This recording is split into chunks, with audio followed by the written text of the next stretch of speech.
Voy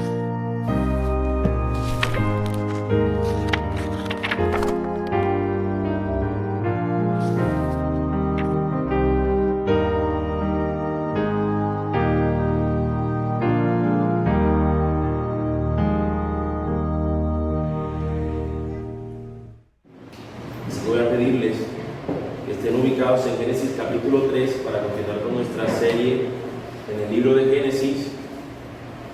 Génesis capítulo 3. Hemos visto la semana anterior, al comienzo del capítulo 3, de los versículos 1 hasta el versículo 7, vimos lo que es la caída del hombre y hoy vamos a ver las primeras consecuencias de esa caída. De hecho, el sermón de hoy tiene por título Las consecuencias de la caída, primera parte, ¿sí?, que es en el jardín. El hombre todavía se encuentra en el jardín y ahí Dios muestra que por causa de su caída hay unas consecuencias. Para el siguiente domingo vamos a ver las consecuencias de la caída, segunda parte, pero ahora ya es fuera del jardín. El hombre es expulsado del jardín y ahora hay unas consecuencias por causa de la caída. Vamos a orar, ya que están ubicados ahí ustedes en ese texto, vamos a orar, vamos a rogarle a nuestro Dios que nos dé su sabiduría para poder nosotros ir a su palabra y, a pesar de que es un texto conocido, no ignorar lo que nos ha de decir, sino que por más que lo conozca, recordar, así como hemos cantado mucho este cántico glorioso intercambio, pero una vez más que lo cantamos decimos: lo que el Señor hizo por mí es increíble. Así que espero que lo mismo pase con este texto en la mañana de hoy. Así que vamos a orar, mis hermanos. Bendito Dios, Padre Celestial, te damos muchas gracias porque, Señor, hasta el día de hoy tú nos has ayudado, tú nos has dado fuerzas, tú nos has sostenido, tú nos has provisto, tú nos has bendecido, Señor, con todo lo que hemos necesitado, Señor. Dios, aún incluso la lluvia ha sido, Señor, de bendición, aunque en unos momentos iniciales para muchos no pudiera parecerlo. Señor, aún el calor también. Señor, aún todo lo que tú envías, Señor, aunque no lo entendamos, es bueno. Es bueno, bendito Dios, porque es tu voluntad, porque es conforme a lo que tú quieres que ocurra. Y tu palabra dice que esto es bueno, que es agradable, que es perfecto, por más que yo no lo entienda, Dios. Así que te damos gracias por todo lo que tú nos has provisto, Señor. Y hoy tú nos has provisto de tu palabra en Génesis 3, Señor, para nosotros ver las consecuencias de la caída del hombre, Señor, de cómo hoy nosotros seguimos teniendo parte de esa consecuencia a pesar de que hoy estemos en Cristo. Bendito Dios, queremos pedirte que no seamos, Señor, aquellos que ignoran lo que tu palabra ha de decirnos, que no seamos aquellos que piensan que ya conocemos mucho este texto para ignorarlo, que aún aquellos que se encuentran en la transmisión al saber que este es el texto, Señor, no se dispongan a voy a hacer otra cosa, Señor, sino que se puedan mantener, Señor, conectados a tu palabra para juntos, Señor, poder encontrar lo que tú has de decirnos, escuchar lo que tú has de decirnos, Señor, por medio de tu palabra. Bendito Dios, te rogamos, oh Dios, que tengas de nosotros hoy misericordia y que nos concedas, Señor, el poder afirmarnos en lo que tú nos hablas por medio de tu palabra. Bendito Señor, te ruego por mi vida, Señor, no por mi salud, Señor, no te ruego, Señor, ni siquiera por mi estado de ánimo. Señor, te ruego por la fidelidad con la cual yo debo predicar tu palabra. Te ruego, Señor, porque, Señor, a pesar de mí, a ti te complazca, Señor, el usar mi voz para poder hablar tu verdad. Y también, Señor, te ruego por mis hermanos, para que por encima de cualquier necesidad que tengan, Señor, hoy la necesidad de ser nutridos con tu palabra, hoy sea saciada, Señor. Que tú, Señor, hables fuerte y firmemente, Señor, a cada uno de estos oídos, a cada uno de estos corazones, de estas mentes, y que podamos, Señor, ser una buena tierra de tu palabra, Señor, produce fruto, Señor. Te rogamos, bendito Dios, estas cosas en el nombre de tu amado Cristo Jesús. Amén.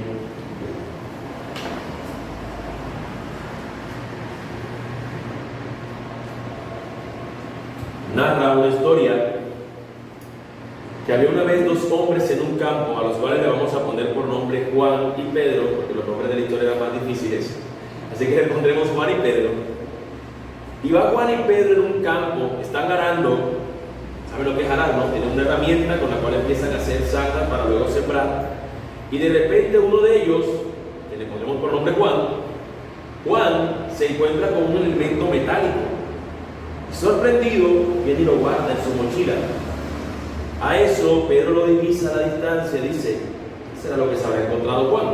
Y corre hacia donde él, va hacia donde él se encuentra y le pregunta, mira Juan, ¿qué fue lo que te encontraste? Mira, la verdad no lo sé. Y cuando Juan está así sacando el objeto metálico, se le resbala de su mano y cae justamente en una roca sobre la cual ellos dos estaban, estallando inmediatamente porque se trataba de una granada de fragmentación y los acabó al instante. Aunque es una ilustración bastante fuerte que lleva a la muerte de unas personas inmediatamente, mis hermanos, nosotros veíamos en la semana anterior algo que, aunque era una cosa pequeña, causó una devastación igualmente de inmensa. La semana pasada no encontramos que era una granada de fragmentación, la semana pasada nos encontramos que era una mordida de un fruto, una mordidita nada más. Cualquiera diría, pero si Eva lo que hizo fue morder una frutita, y Adán también.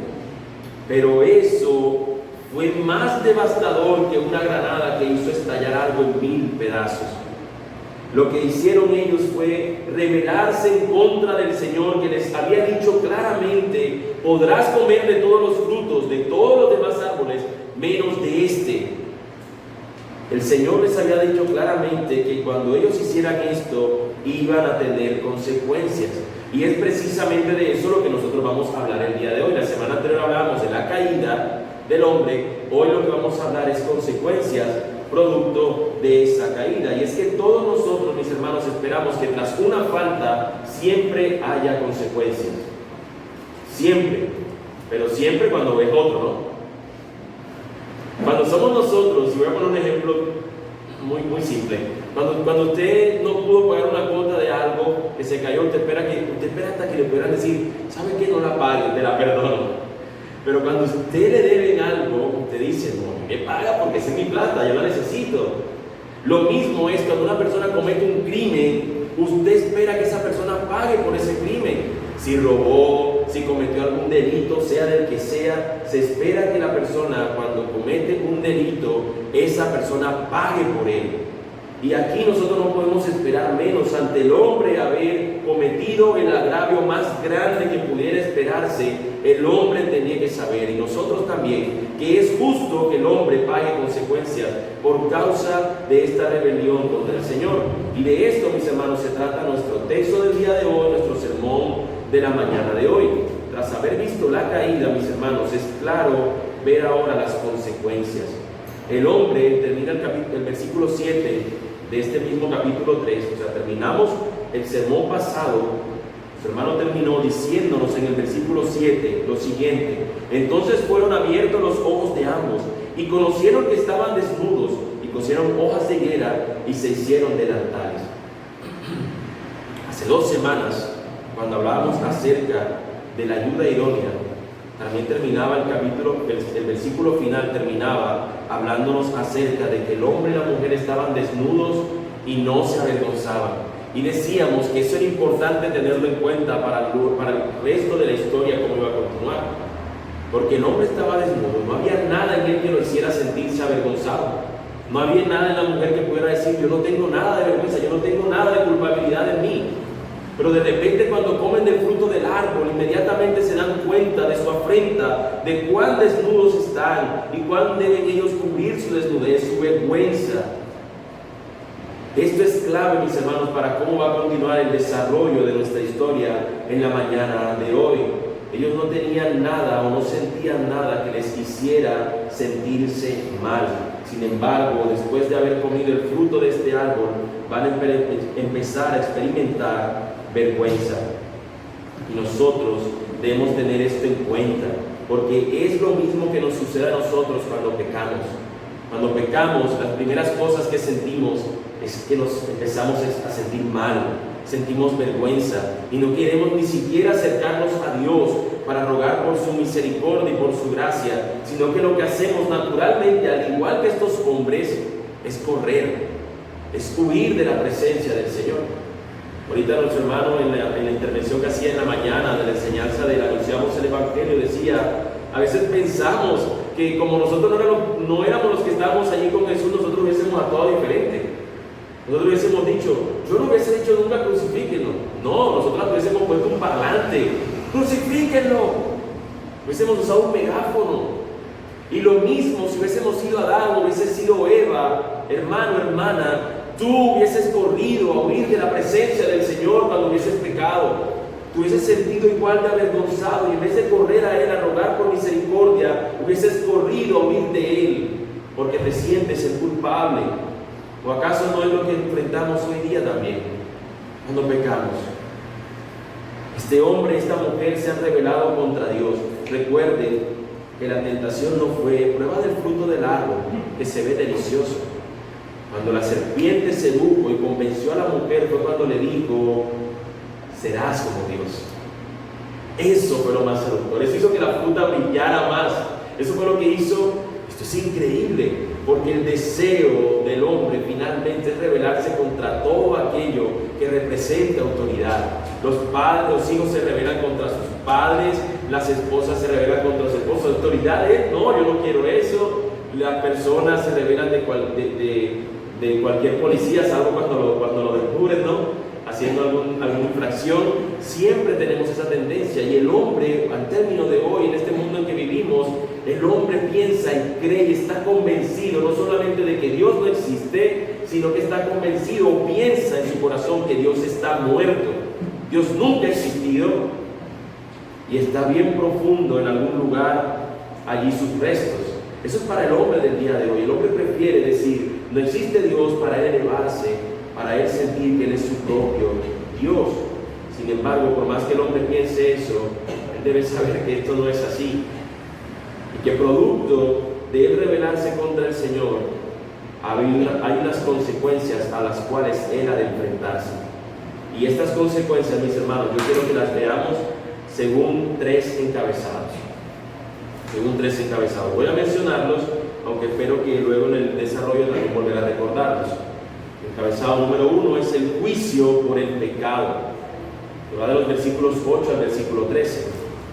Tenemos la sentencia por el pecado, que va del versículo 14 al 19, y la gracia a pesar del pecado, versículos 20 al 21.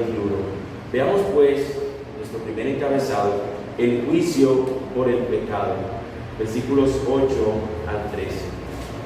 Mis hermanos, el hombre es un privilegiado en ese momento en el Edén. Tú y yo, siendo creyentes ahora, tenemos acceso al Señor, pero a través de la oración, a la presencia directa de nuestro Padre. Pero el hombre, nos dice el texto, que gozaba de esa presencia allí, literal.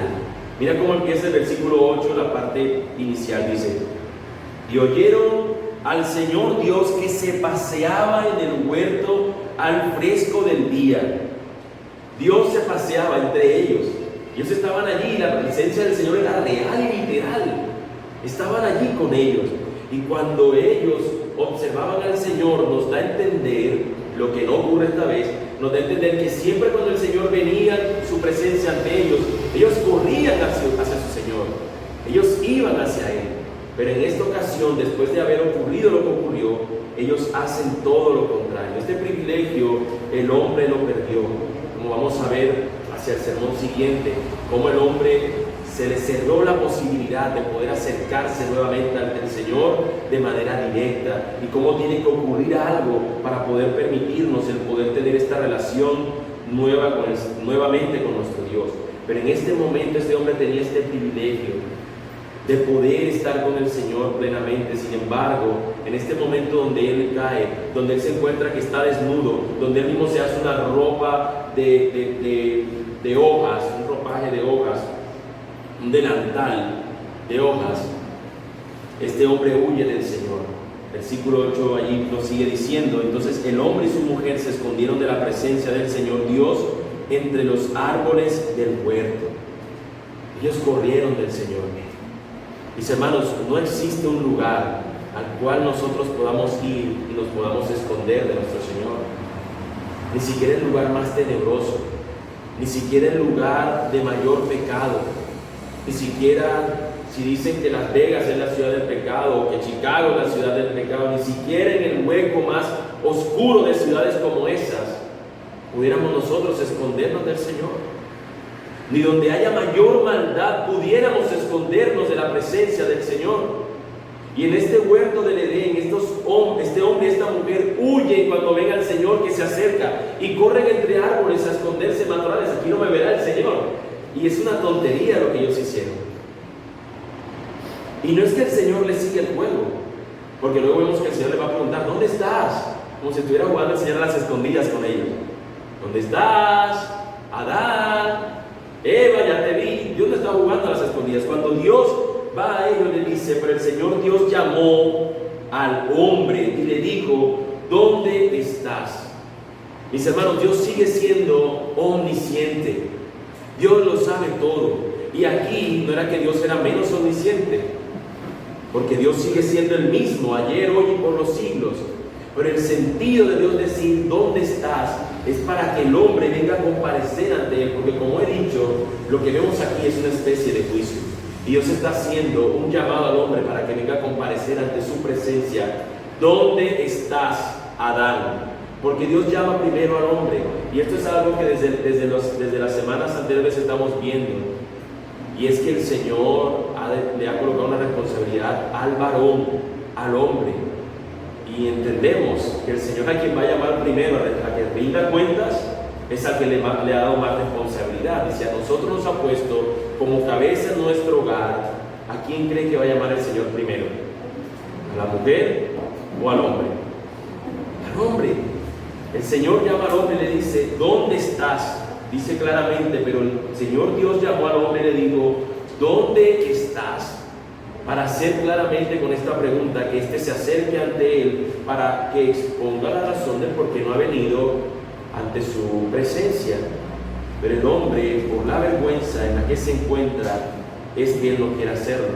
Y la respuesta que él va a darle al Señor va a revelar la condición en la que se encuentra. La respuesta que da el hombre es muy sencilla. Le dice, el hombre respondió: te oí en el huerto, tuve miedo porque estaba desnudo y me escondí.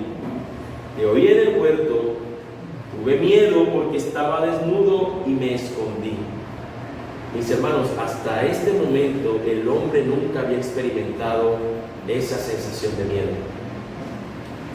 ¿Qué temor podría sentir el hombre si el mismo Creador tenía una relación directa y completa con él? Si el hombre podía acercarse a aquel que creó todas las cosas, incluso los truenos que nos pueden atemorizar en ocasiones, incluso, no sé, cualquier evento climático devastador. El Señor, que era el dueño de todo, había creado a este hombre, y este hombre tenía una relación perfecta con este Dios. Así que el miedo no había podido experimentar al hombre sino hasta ese día. Podríamos decir incluso que el pecado al entrar en la raza humana nos trajo una serie de sensaciones y sentimientos que quizás antes nosotros no conocíamos o no conoceríamos. Pero este miedo, mis hermanos, es un miedo aún que nos hace pensar en aquel que nos dice la Escritura que debemos tener hacia Dios, y es ese temor de saber que ante Él es el santo y nosotros no lo somos. Ese temor de saber que Él es el Dios santo y glorioso y nosotros somos criaturas sujetas a su voluntad, a su obra soberana sobre la creación. Nosotros nos encontramos con que este hombre, huyendo del Señor por su agravio, piensa que escondiéndose detrás de un árbol va a calmar lo que ha ocurrido. Pero inmediatamente el Señor, al llamarle y al preguntarle, y este hombre revelar en lo que se encuentra, el Señor le pregunta inmediatamente: ¿quién te ha hecho saber que estabas desnudo? Le preguntó Dios: ¿has comido del árbol del cual yo te mandé que no comieras? Dios le hace dos preguntas. Dios continúa con su juicio. Recuerde que es un juicio, lo llama a comparecer ante él, ante su tribunal, por decirlo de una manera. Luego le empieza a hacer unas preguntas. Aún todavía no ha dado sentencia, se encuentra en la parte del juicio, está haciéndole preguntas. La primera pregunta que le hace después de llamarlo a comparecer ante él es: ¿quién te dijo que comieras de él? ¿Quién te dijo que estabas desnudo, perdón? Y le pregunta luego que si ha comido del fruto del árbol que le dijo que no comiera. ¿quién? ¿Y has comido? Son las dos preguntas que le hace el Señor. Y evidentemente el Señor sabía que la única manera de que este hombre pudiera descubrir que había o que estaba desnudo era por medio de haber comido el fruto de este árbol.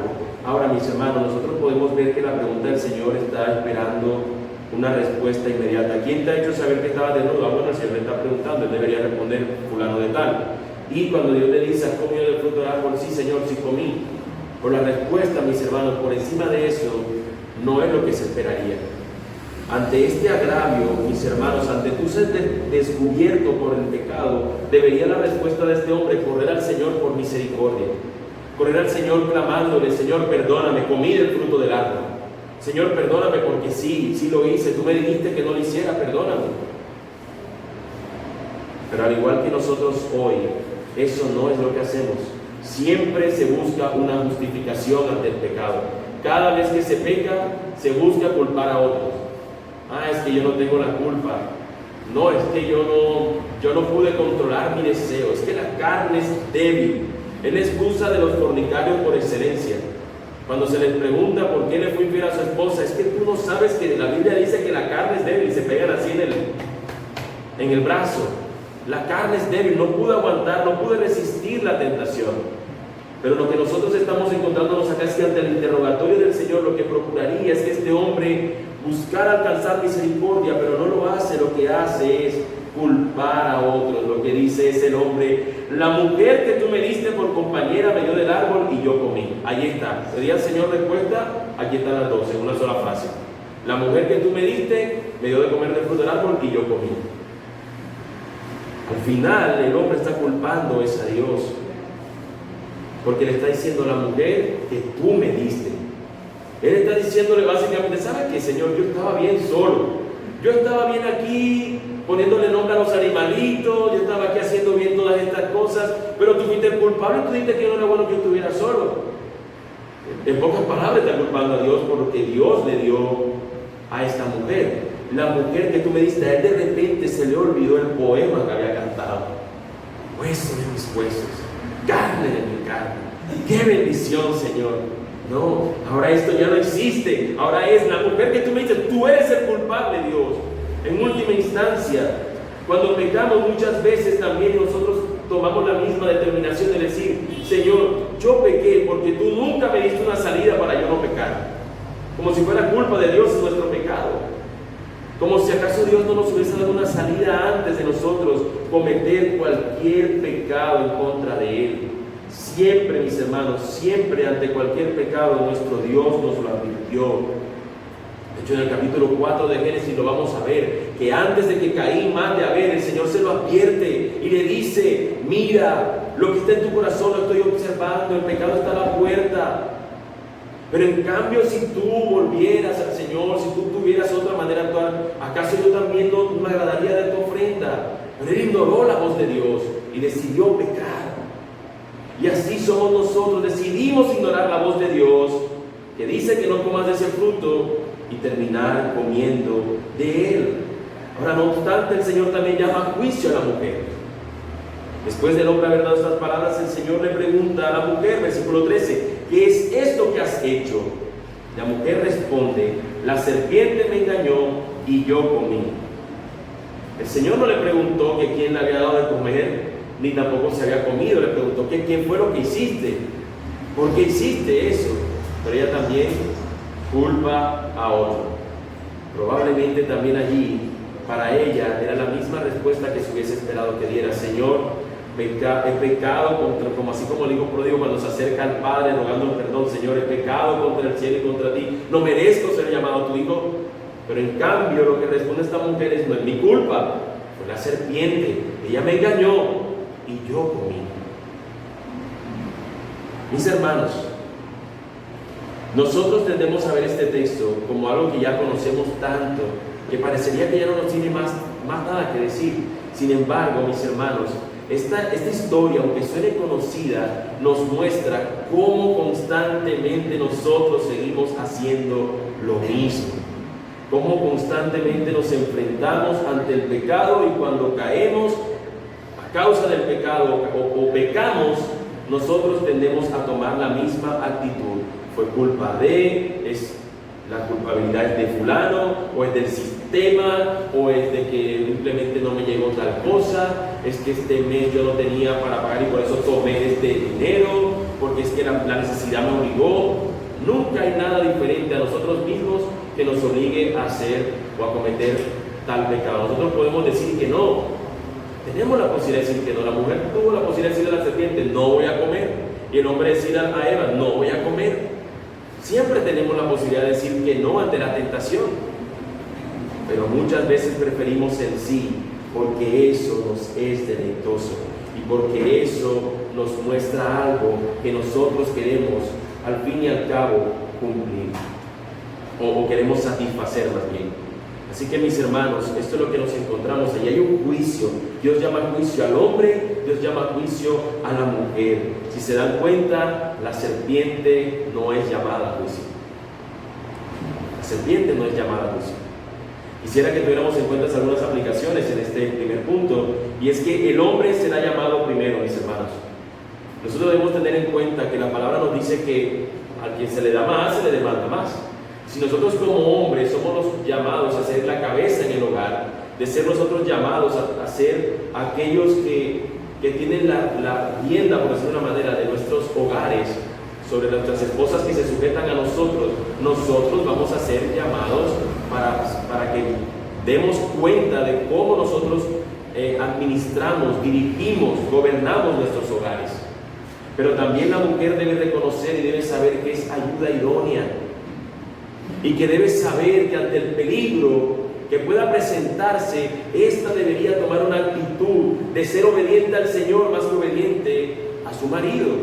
Es decir, que ante una circunstancia donde el hombre decida, como la cosa que se pone en los caballos acá, y sea testarudo y quiera hacer algo, pero que esté en contra de la palabra, a eso debe saber que como ayuda idónea no debería sujetarse a eso si es en contra de la voluntad del Señor.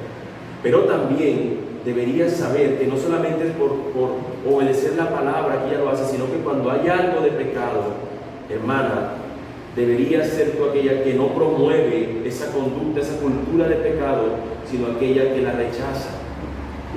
Aquella que rechaza aquella cultura de pecado que pudiera estarse gestando en un hogar. Si bien el hombre es llamado a ser primero, el hombre también pudiera llegar a equivocarse, y esta ayuda idónea puede ayudarlo donde en aquellos flancos que el hombre no está pudiendo hacerle frente de mejor manera. Pero también, hermano mío, ten en cuenta que ante el pecado no deberías huir lejos del Señor, sino correr a sus brazos por su misericordia, porque Él nos ofrece siempre esa misericordia. Hemos visto, mis hermanos, que en esta primera parte nos encontramos con un juicio, pero todo juicio siempre lleva hacia una sentencia, y es lo que vamos a encontrar en nuestro segundo encabezado: la sentencia por el pecado. Versículos 14 al 19. Dios llevó a juicio al hombre, Dios llevó a juicio a la mujer, pero no hizo lo mismo con la serpiente, ya que la serpiente ya está condenada. La serpiente va directamente a sentencia. La serpiente no necesita ser escuchada. La serpiente no necesita ser, bueno, vamos a ver qué tienes que decir. No, porque es el engañador. Porque es el padre de la mentira. Porque nada de lo que diga va a ser usado para beneficio, o puede ser como tenido en cuenta como que, bueno, se equivocó. No, la serpiente, ese es su proceder. Por eso inmediatamente es llevada a la sentencia. En el versículo 14, encontramos la consecuencia que se le aplica a la serpiente es en su aspecto físico. Nosotros no sabemos, porque algunos podrían decir, bueno, pero la serpiente que nos habla acá ¿es Satanás o es el animal serpiente? Y nosotros podemos ver que realmente, aunque es Satanás, el animal que lo utiliza, la serpiente, como más astuta de ellos, recibe consecuencias por causa de lo que el enemigo hizo al usar a este animal. Porque no sabemos realmente si fue un animal que él poseyó, no sabemos si fue una forma que Satanás adoptó. Lo que sí sabemos es que es Satanás quien está detrás de esto, quien está obrando de esta manera y quien tentó a la mujer. Pero sin lugar a dudas, el Señor aplicó su sentencia sentencia aún sobre todas las serpientes. Como bien decían los hermanos la semana anterior, no sabemos cómo eran las serpientes antes. Algunos dicen tenían 4 patas como los lagartos, pero nadie lo sabe. Sin embargo, a partir de ese día la serpiente fue castigada. Y lo que le ocurre es que por haber hecho esto fue maldita entre todos los demás animales. A diferencia de todos los demás animales, la serpiente todos los días tiene que arrastrarse y come todos los días polvo porque está arrastra y todos los días viene el polvo y se le llega a su cara y a su boca y con la lengua afuera que se mantiene, todo el tiempo está comiendo polvo. Y eso es lo que el Señor está diciendo: a causa de lo que has hecho, sobre tu vientre andarás y polvo comerás, serás maldita por encima de todos los demás animales. Todos los días de tu vida harás esto. Mis hermanos, este animal nos dice la Escritura que ha de ser maldito. Pero ten en cuenta el siguiente pensamiento: Dios maldice a la serpiente. Nos vamos a ver el texto más adelante que Dios de que la tierra ha de quedar maldita por causa del hombre. Pero ¿sabes algo? Nunca se nos dice que el hombre y la mujer fueron malditos. No se nos dice eso. Y la razón, mis hermanos, es por lo que encontramos en el versículo 15. El versículo 15 se conoce como el protoevangelio. Es el prototipo, es la primera muestra en toda la escritura del evangelio, teniendo al hombre, a la mujer y a la serpiente allí dictándole sentencia. El Señor ha de mostrar lo más glorioso que Él ha de hacer, y es el enviar a alguien producto de una mujer para que venga a acabar para siempre a la serpiente. Nos dice el versículo 15: pondré enemistad, hablando de la serpiente. En medio de la sentencia hacia la serpiente, Dios nos da una luz increíble mostrándonos el evangelio. Pondré enemistad entre tú y la mujer, y entre tu simiente y su simiente. Él te herirá en la cabeza y tú lo herirás en el talón. Mis hermanos, antes del Señor dictar sentencia sobre el hombre y sobre la mujer, el Señor les muestra el evangelio. ¿No es acaso eso glorioso? ¿No es acaso eso es algo significativo? Que antes del Señor decirles: esto es para ti mujer, esto es para ti hombre, el Señor muestra lo que ha de hacer con su creación y con el desarrollo de su creación. Pondré enemistad entre tú y la mujer. No es simplemente que la mujer le tenga miedo a la serpiente y la serpiente cuando ve a una mujer corra de miedo. Están enemigos, están peleados. No se está refiriendo a eso. Sé que también existe una realidad, nunca lo he visto, pero lo he escuchado mucho, que dice que siempre cuando una mujer está embarazada, las serpientes se huyen porque hay algo que produce la mujer que las serpientes eso no lo toleran.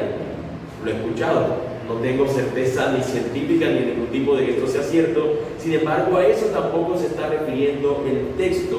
La razón de la enemistad es que la mujer, nos dice el texto, va a tener una simiente que va a enfrentarse a la simiente de la serpiente.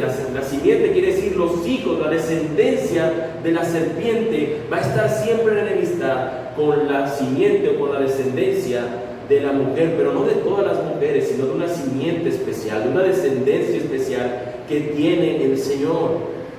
Nosotros vamos a ver en el desarrollo de Génesis, en el desarrollo de todos los libros, que Dios siempre va a escoger a alguien y va a mantener siempre a alguien que le represente. Siempre va a mantener el Señor a alguien en una descendencia que va a continuar en línea hasta llegar a Jesucristo. Y después de Jesucristo, todos aquellos que estén en Él son ahora su simiente porque son nacidos de Dios y continúan este proceso de ser la simiente del Señor, la descendencia de Dios, que está en enemistad con la descendencia del diablo, del mundo, de los hijos de ira. Nosotros, mis hermanos, nos encontramos que aquí se nos está diciendo algo significativo, y que esa simiente de la mujer que vendrá en algún momento será herida por la serpiente en el talón. Una herida que nos muestra el sufrimiento que iba a enfrentar aquel que iba a venir de aquella mujer.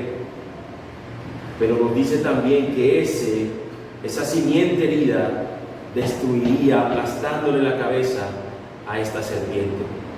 Así que, mis hermanos, aquí nosotros nos encontramos con el Evangelio, cómo el Señor nos anuncia que esto ha de ocurrir en algún momento, y cómo luego el desarrollo de la literatura del Génesis y en adelante nos va a mostrar eso.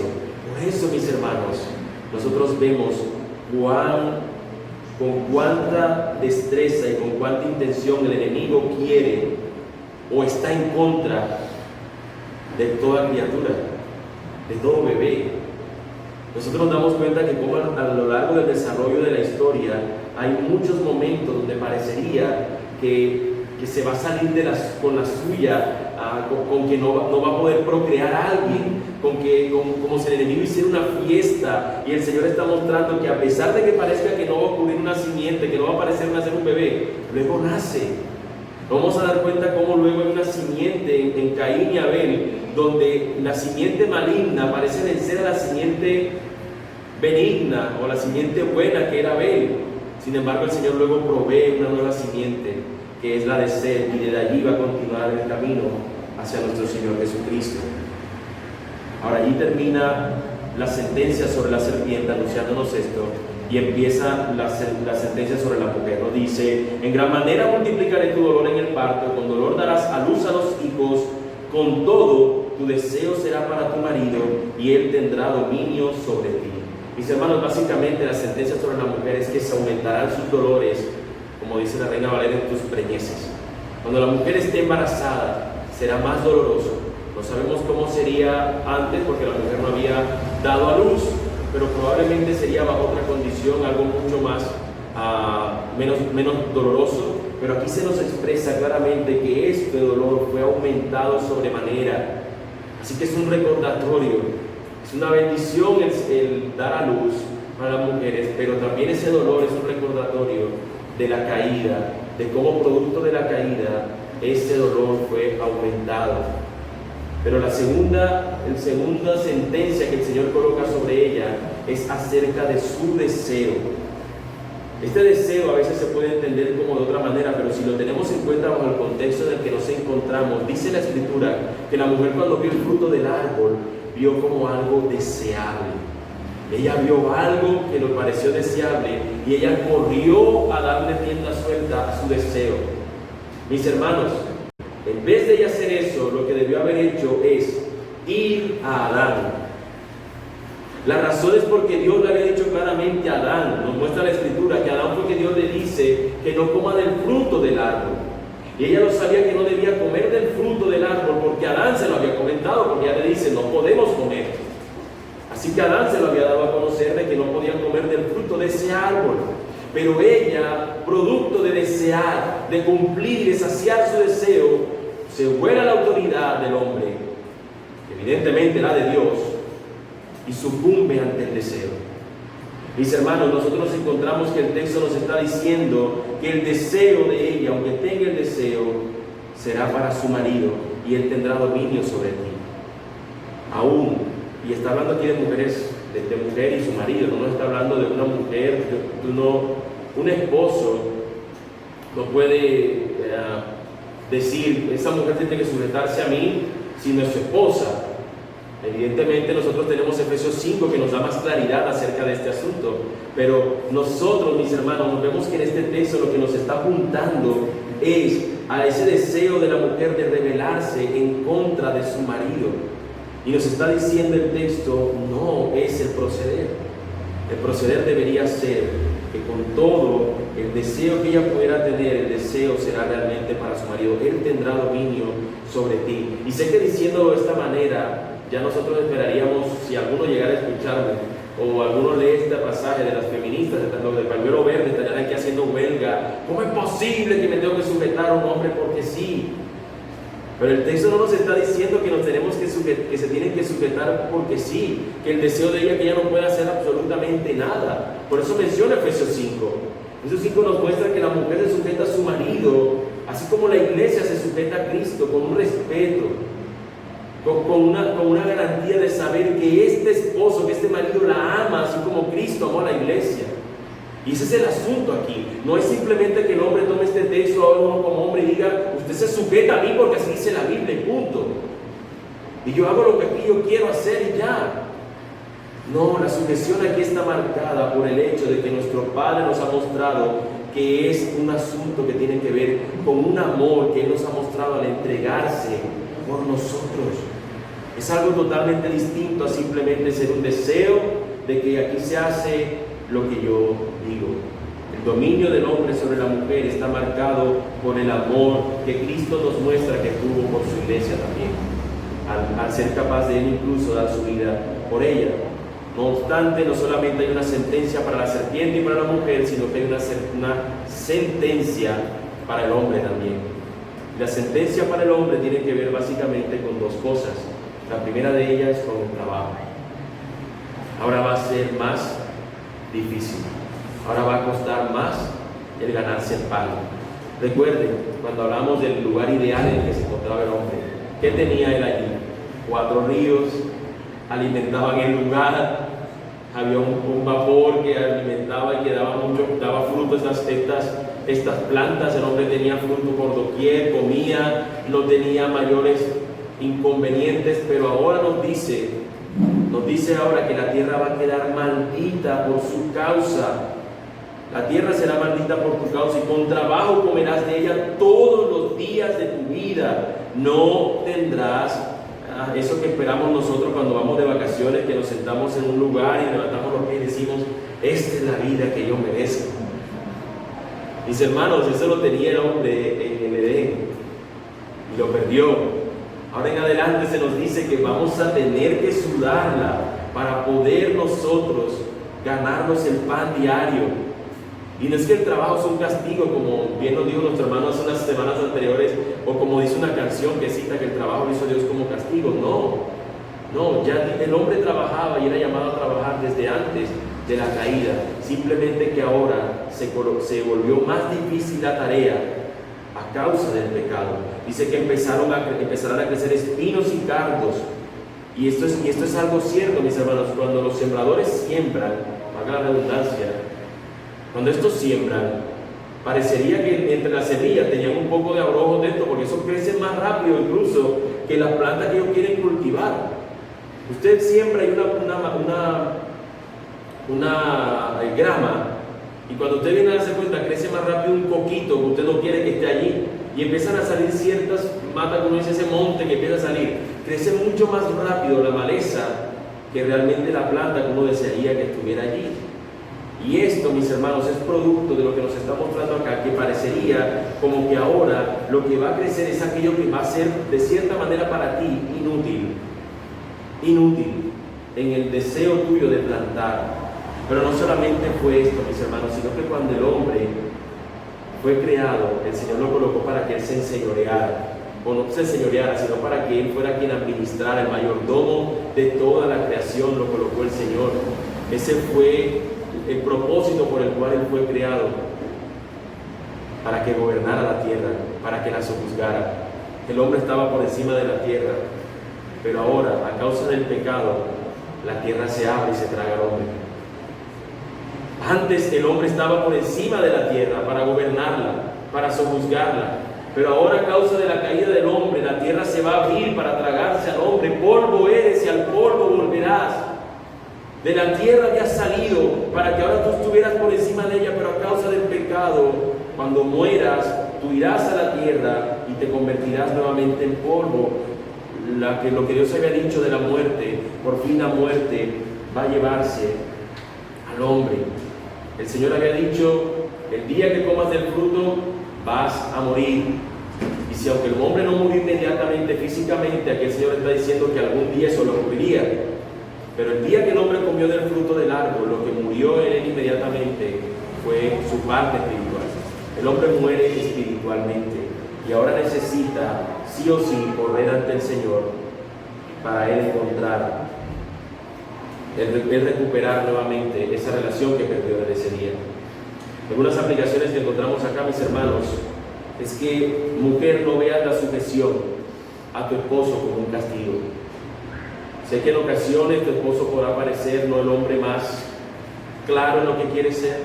Sin embargo, el Señor ha determinado que ese hombre sea la cabeza en el hogar. Y debería ser la ayuda idónea que se necesita para juntos vivir la relación, el matrimonio, conforme a lo que el Señor ha determinado en su palabra. Así que ruegan al Señor que les ayude a que puedan ustedes ser lo que el Señor espera que sean. Hombre, no veas el trabajo como un castigo. Sé que hay días donde uno desearía que el trabajo fuera más liviano, Pero bendice al Señor en el método que Él te ha mostrado, en la manera que Él nos ha mostrado. 6 días trabajarás y uno séptimo descansarás. Que los días que trabajemos lo hagamos para glorificar su nombre, incluso las hermanas también que trabajan. Que podamos tener eso en mente, podamos trabajar teniendo como mente que esto no es un castigo, sino que también es un medio que el Señor usa para glorificar su nombre, para poder decir, gloria sea a ti, Señor, no solamente porque tengo el trabajo, sino porque por medio de lo que hago puedo exaltarte, puedo bendecir tu santo nombre. También tengamos en cuenta, mis hermanos, que ante el pecado no nos olvidemos que primero está la cruz. Cuando pequemos no nos olvidemos de la cruz.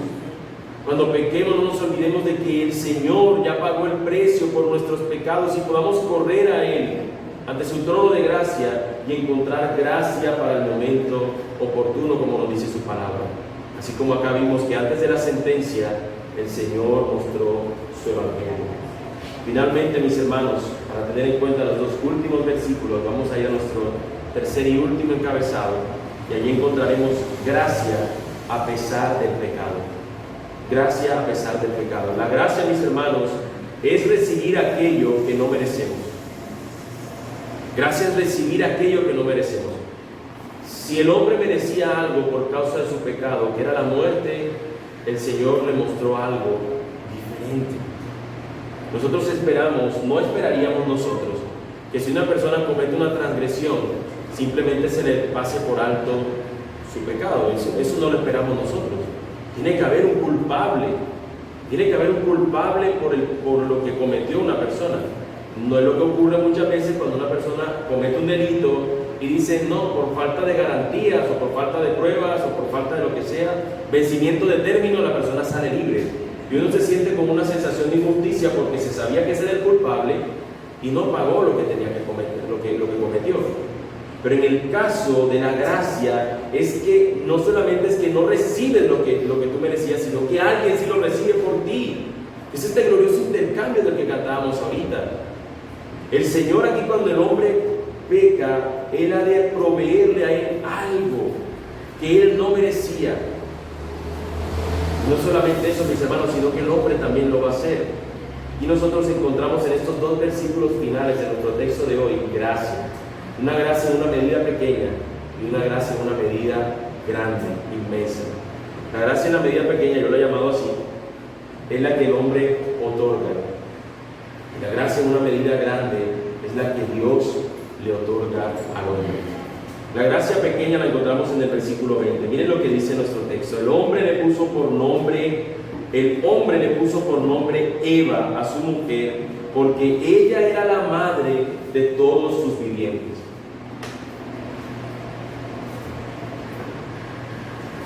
Mis hermanos, ¿recuerdan a quién culpó el hombre cuando comió del fruto del árbol y que el Señor le pregunta?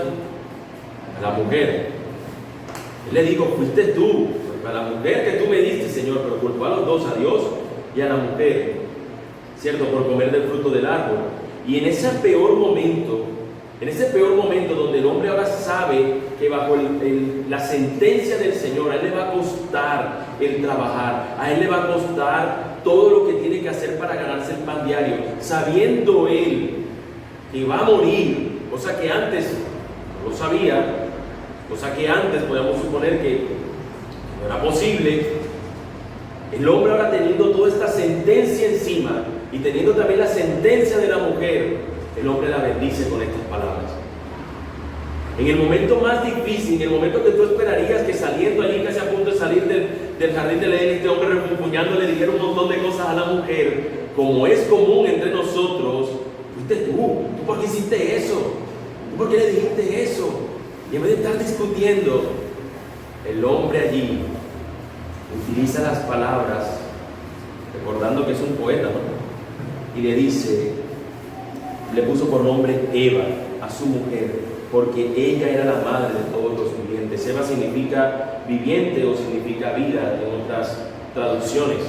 Le puso ese nombre, vida. En ti va a producir vida.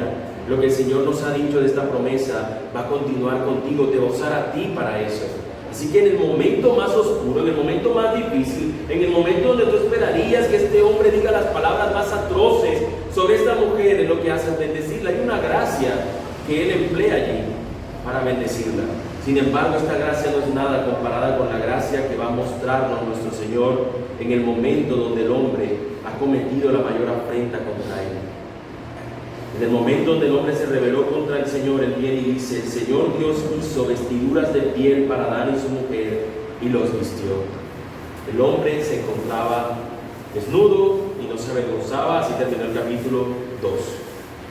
Versículo 7 nos dice que el hombre descubre que está desnudo y corre a producirse una ropa para cubrir su desnudez.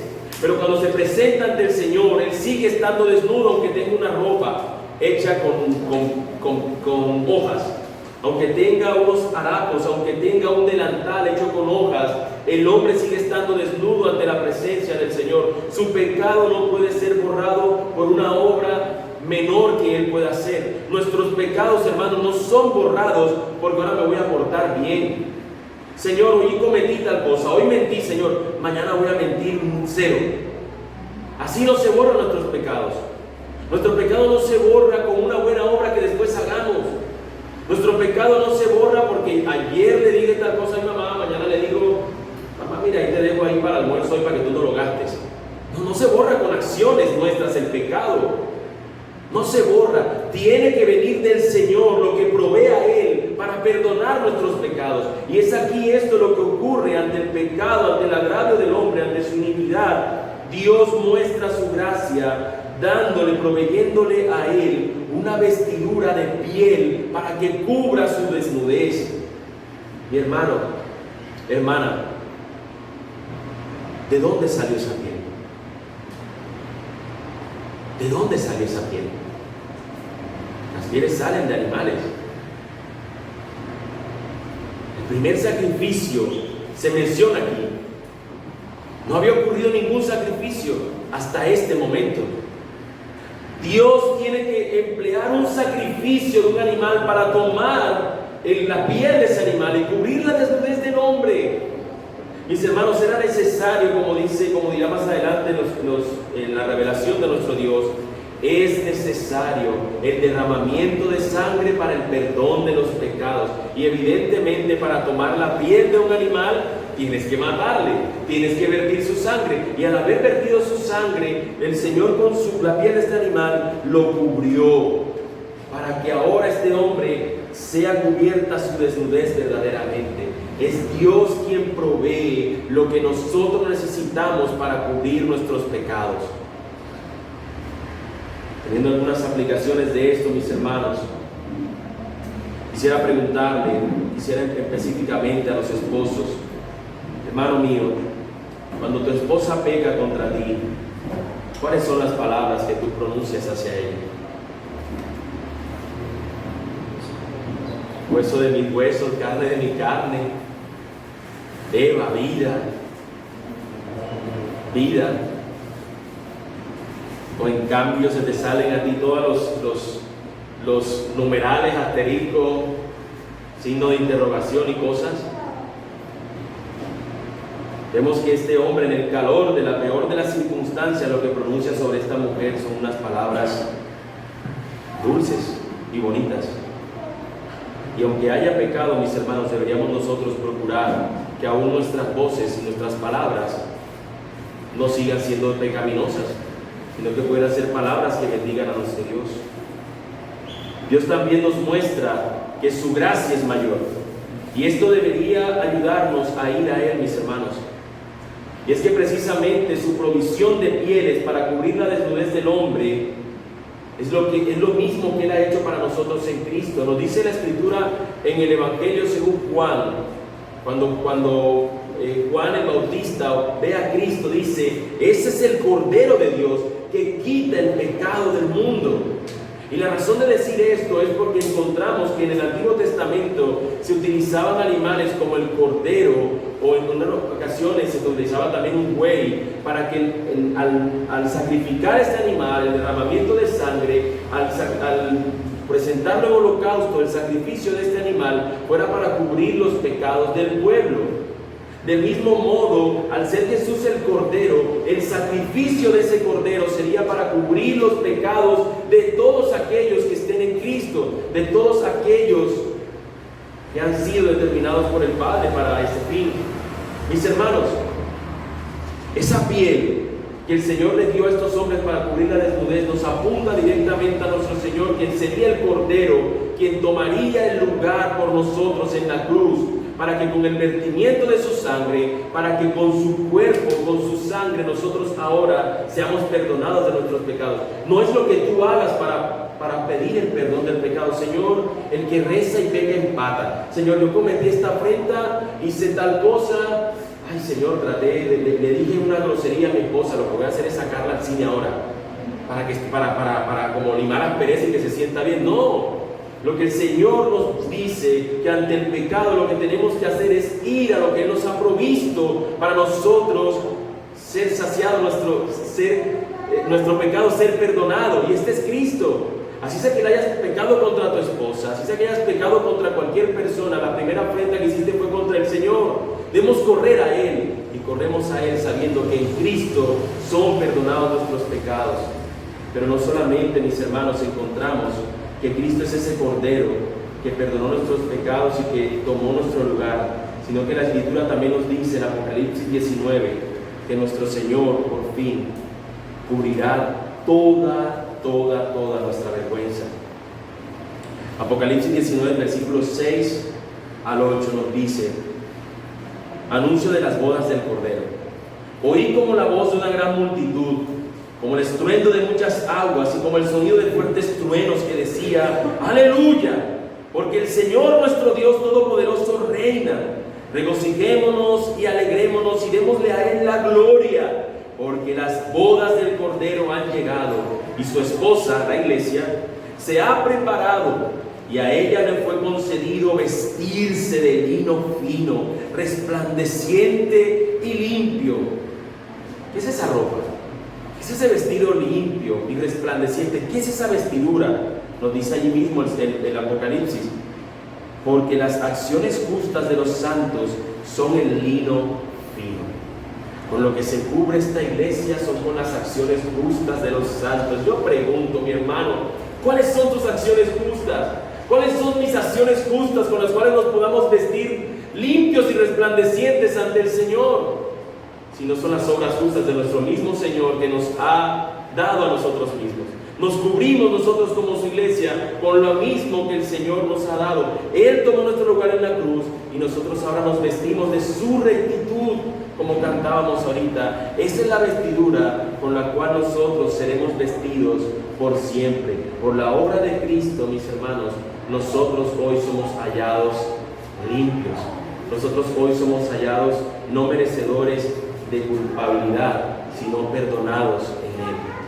Al igual que en el principio, en Génesis, cuando el hombre cayó y Dios proveyó un sacrificio para perdonar al hombre, nosotros hoy también, cuando pecamos, tenemos que recordarnos que tenemos en Cristo el perdón por nuestros pecados, porque Él cubre nuestra propia vergüenza. Así que, amigo mío que estás acá y tú que has visto las consecuencias de vivir en rebeldía contra Dios, que tú has visto cómo al el hombre pecar contra Dios terminó llevándolo esto a una condenación, a una sentencia, hoy tú también debes saber que si tú te encuentras en ese estado aquí sin Cristo, y no sé quiénes de los que están acá se encuentran aquí sin Cristo, asumiré que varios de los que están acá están aquí sin Cristo. Amigo, no ignoren lo que estoy diciendo, no ignoren las palabras con las cuales estos hombres pudieron llegar a ignorar, o muchos han ignorado a lo largo de los siglos. Ignorar las palabras que los llaman a que corran a Cristo por arrepentimiento por sus almas, sino que tú puedas correr a Él, sabiendo que si tú vas a Él, no te va a rechazar, porque eres el Cordero que con su sangre ha venido a limpiar la maldad del hombre. Y si tú te encuentras hoy entendiendo que esa es tu condición de un pecador que no se ha arrepentido, hoy tienes esperanza en Cristo si tan solo corres a Él en arrepentimiento y fe. Y también tú, mi amado hermano, vivimos en un mundo caído donde experimentamos las consecuencias de esta misma caída. Aferrémonos a nuestro Señor y descansemos en su poderosa gracia. Si no nos aferramos a Él, mis hermanos, estaremos viviendo en una espiral descendente de pecado que aumenta, aumenta y aumenta. Necesitamos correr a Cristo.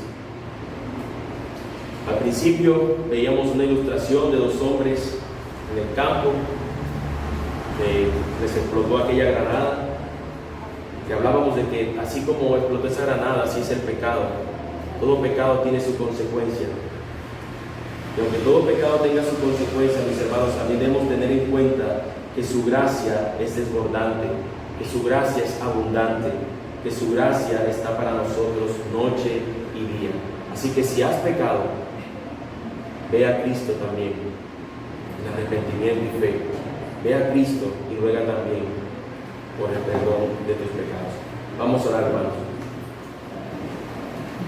Amado Dios y Padre, te damos gracias, Señor, por tu misericordia para con nosotros.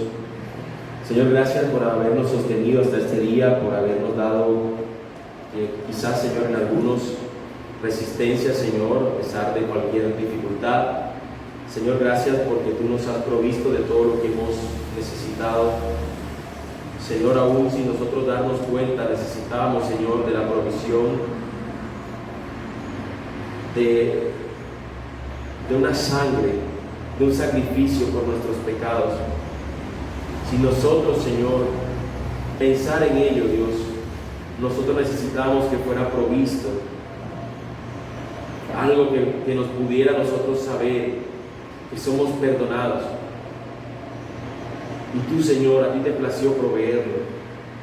Señor, si tú hubieses decidido aniquilarnos, si tú hubieses decidido, Señor, acabar con nuestras vidas, desde el primer momento, Señor, de haber cometido un pecado, Señor, eso era lo justo.